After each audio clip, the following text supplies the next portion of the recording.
이번 영상에는 갑상선암의 종류에 관하여 알아보겠습니다. 갑상선은 목의 앞쪽 한가운데 튀어나온 부분, 흔히 목을 때 혹은 울 때 뼈라고 부르는 갑상연골, 방패연골이라고도 합니다.의 2-3cm 아래에 있습니다. 갑상선은 나비 모양이며 좌엽과 요엽 그리고 두 옆을 이어주는 협부로 구성됩니다. 한 옆의 길이는 4-5cm, 너비 1-2cm, 두께 2-3cm, 전체 무게 15대 0g입니다. 갑상선의 기능으로 갑상선은 갑상샘, 목밑샘이라고도 하며 내분비 기관의 하나로서 갑상선 호르몬을 생산, 저장해 두었다가 필요할 때마다 혈액으로 내보내는 일을 합니다. 갑상선 호르몬은 사람에게 없어서는 안 되는 물질로 인체의 물질 대사를 촉진하여 모든 기관의 기능을 적절히 조절하는 역할을 합니다. 예를 들면 우리 몸이 열을 발생케 하여 체온을 일정하게 유지시키거나 태아와 신생아의 뇌와 뼈의 성장 발달을 도와주는 역할 등을 합니다. 한편 갑상선 바로 뒤쪽에는 완두콩 크기의 부갑상선,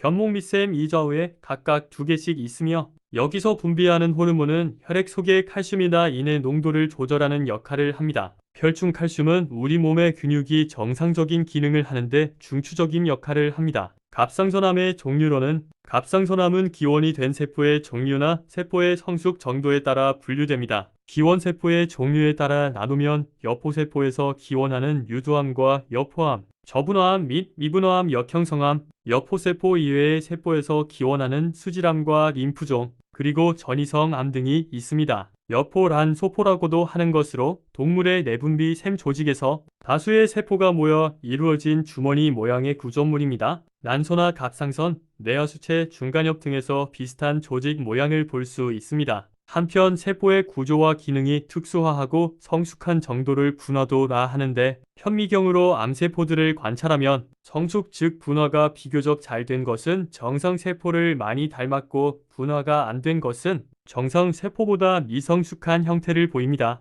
이 둘의 중간 단계인 암도 있습니다. 분화암과 미분화암을 구분하는 것은 분화도에 따라 특성이 달라서 치료 방법도 달라지기 때문입니다. 미분화암은 분화암에 비해 분열 속도나 퍼져나가는 속도가 빠르고 치료 성적이 좋지 않은 경우가 많습니다. 첫 번째로 여포세포 기원의 암으로 분화갑상선암, 유두암, 여포암, 저분화갑상선암, 미분화암이 있습니다. 분화갑상선암에는 유두암, 여포암이 있습니다. 유두암이란 갑상선암 중 가장 흔한 것으로 우리나라의 경우 최근 발생한 갑상선암의 97% 이상을 차지하며 요오드 섭취량이 많은 나라에서 더 빈번하게 발생합니다. 현미경으로 관찰하였을 때 암종이 유두 모양이어서 이런 이름이 붙었는데 유두상 갑상선암 또는 유두상암이라고도 합니다. 유두암은 일반적으로 천천히 자라며 예후도 갑상선암 중 가장 좋습니다. 많은 경우에 주변 조직을 침범하며 석회화도 드물지 않게 보입니다. 조직학적 특성에 따라 여러 가지 아형으로 구분합니다. 유두암은 갑상선의 한쪽 옆에만 생길 수도 있지만 전체 유두암의 20-45%에서 양쪽 옆을 다 침범한 형태로 나타나고 양측성, 갑상선 주변 임파선으로 번진 경우도 많게는 약 40%에서 관찰됩니다. 이런 경우에도 조기에 적절한 치료를 받으면 대부분 잘 치유됩니다. 드물지만 배나 뼈 등 다른 부위로 원격 전이를 하는 예가 있으므로 조기 발견과 치료가 무엇보다 중요합니다. 여포암은 유두암 다음으로 많으며 40대 5형대에 흔히 발생합니다. 여포암은 갑상선의 혈관들을 침범하는 경향이 있으므로 림프절로 전이하기보다는 혈류를 통해 폐, 뼈, 뇌 등 다른 장기로 전이하는 경우가 많아 유두암보다 예후가 약간 좋지 않은 것으로 알려져 있습니다. 여포암과 비슷한 행태를 보이는 것으로 휘르틀레 세포암이 있습니다. 독일의 생리학자 카를 휘르틀레의 이름을 딴 것으로 우리나라에서는 이를 영어식으로 읽어 허드러슬 세포암이라고도 합니다. 갑상선 세포의 한 종류인 휘르틀레 세포에서 기원하는 암인데 여포암처럼 혈류를 타고 퍼져나가는가 하면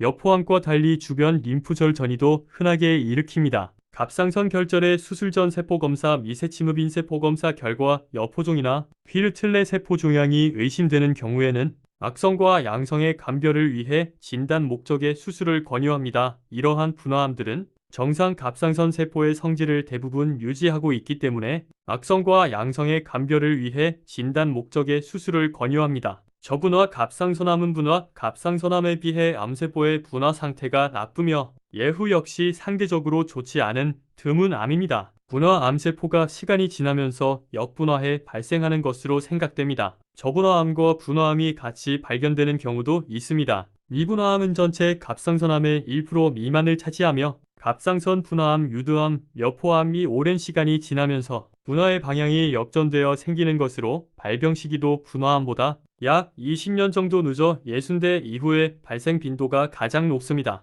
미분화암은 성장 속도가 빠르고 진단이 되었을 때 이미 수술이 불가능한 경우도 많으며 방사성 요오드 치료, 항암 치료, 방사선 치료 등의 효과가 거의 없습니다. 따라서 예후가 매우 나쁘고 진단받은 후 수개월 이내에 사망하는 경우가 많습니다. 두 번째로 비여포세포 기원의 암으로 수질암이 있습니다. 갑상선 수질 속질에 생기는 수질암은 전체 갑상선암의 1% 미만을 차지하며 서양에 비해 동양, 특히 한국에서는 드물게 나타납니다. 몸속의 칼슘 양을 조절하는 칼시토닌이란 호르몬을 분비하는 C세포, 부여포세포, 여포세포 옆에 붙어있는 세포로 혈액 내 칼시토닌 양의 측정은 수질암을 진단하거나 치료 후 재발을 발견하는 데 매우 중요합니다. 수질암의 또 다른 특징은 일부 환자에겐 이 암이 부모로부터 물려받은 돌연변이 된 뇌 원종약 유전자에 의해 발병한다는 점입니다. 이럴 경우 부갑상선이나 뇌하수체, 부신 등 다른 내분비 기관에 이상이 동반됩니다.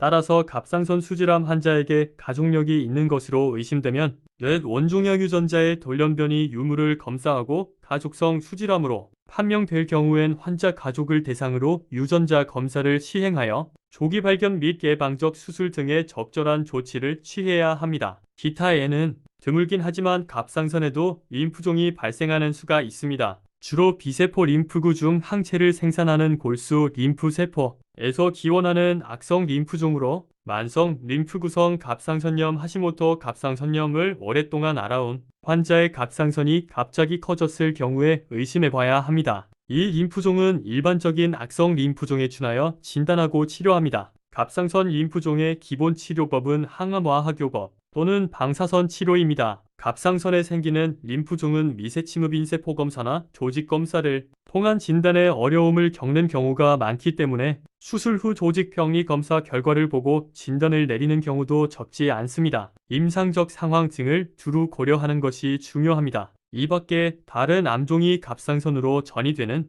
경우가 드물게나마 있습니다. 보고에 따르면 유방암의 갑상선 전이가 가장 많고 그 다음이 폐암이나 신장암이었습니다. 다음 영상에는 갑상선암 발생에 관한 위험 요인으로 돌아오겠습니다. 시청해주셔서 감사합니다.